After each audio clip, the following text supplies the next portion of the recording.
Sabe aquele momento em que parece que as desculpas simplesmente acabam?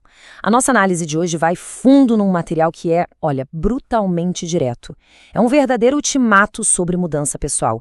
E é um texto que não pede licença, então vamos direto ao ponto. Olha, a fonte já começa assim, sem rodeios, com essa declaração. Não tem aquecimento, não tem introdução, é urgência imediata. Fica claro logo de cara, a conversa que vem pela frente é sobre a verdade, por mais desconfortável que ela seja.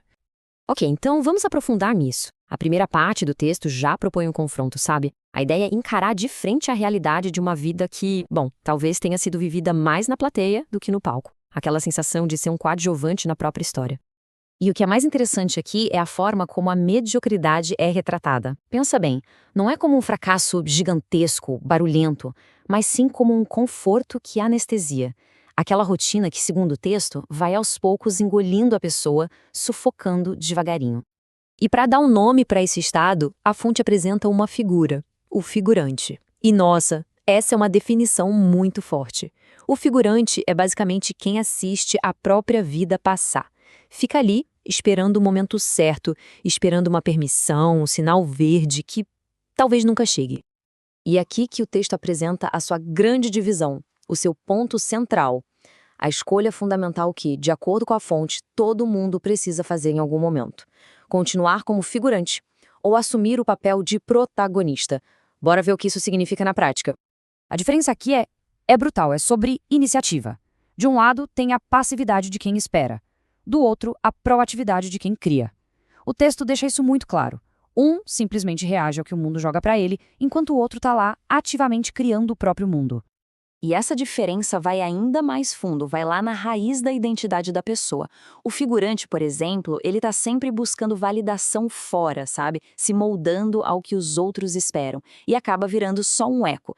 Já o protagonista, não. Segundo a fonte, ele age a partir de um centro interno, de valores próprios. Ele é a voz original. Olha, essa citação do material é de uma honestidade que dói, né? Ela mostra perfeitamente a ideia de que ficar parado, a inação, mesmo que pareça seguro, na verdade é uma prisão que a própria pessoa constrói para si. É uma armadilha. Tá, mas por que é tão difícil sair dessa cela confortável? O texto argumenta que isso não é por acaso, não. Existe um ciclo, um loop vicioso que mantém a pessoa presa nesse modo de vida em stand-by, sabe? E aqui a gente vê o mecanismo dessa armadilha, passo a passo. Olha só. Tudo começa com o desejo, aquela vontade de mudar, de querer algo mais. Logo depois, o que vem? O medo. Um medo que paralisa. E para justificar essa paralisia, claro, aparece a desculpa lógica. Aí vem o arrependimento pela chance perdida e pronto, o ciclo recomeça. Só que, como o texto diz, cada vez com menos energia. É o que ele chama de uma morte lenta. Beleza, então como é que se quebra esse ciclo? A fonte propõe uma solução que chama de engenharia da ação.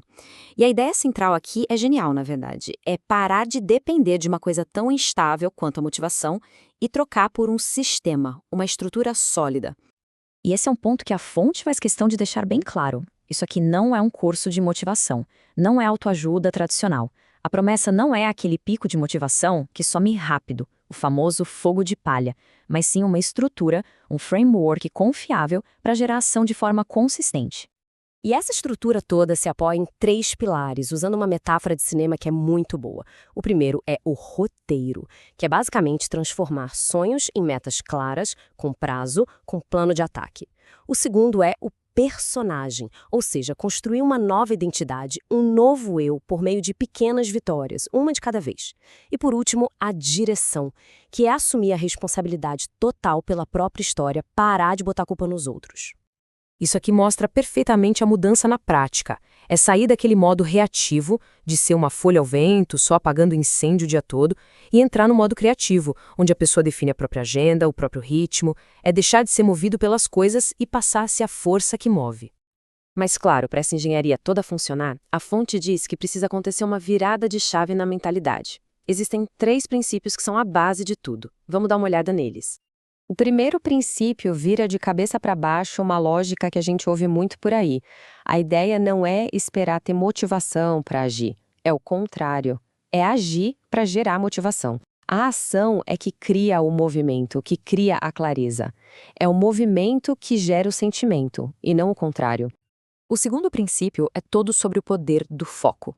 Pensa assim, uma meta clara, forte, faz qualquer desculpa parecer pequena e relevante. Agora, um desejo vago, qualquer pedrinha no caminho vira uma montanha. Como o texto diz, quando se tem um porquê forte o bastante, o como a gente dá um jeito de resolver. E por fim, o terceiro princípio. A identidade interna tem que ser mais importante que a opinião dos outros.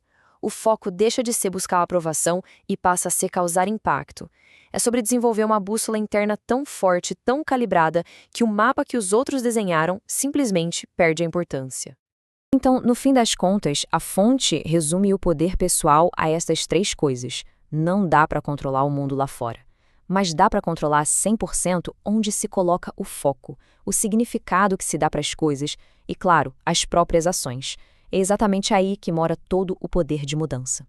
Essa frase aqui amarra o argumento de um jeito perfeito. É a escolha final que o material apresenta. Ou se é a força que molda o futuro, ou se vira só mais um número na estatística de quem fez isso. Resumindo, criador ou estatística. Ponto. E o mais interessante é que o chamado final não é para uma jornada solitária.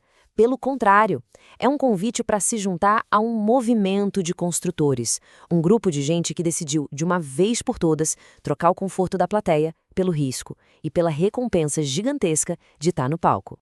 E para fechar, o material não entrega uma resposta de mão beijada. Longe disso, ele deixa esta pergunta no ar. Uma provocação, para a gente refletir sobre o que realmente significa, na prática, ser o herói ou a heroína da própria história. Uma questão que fica, né?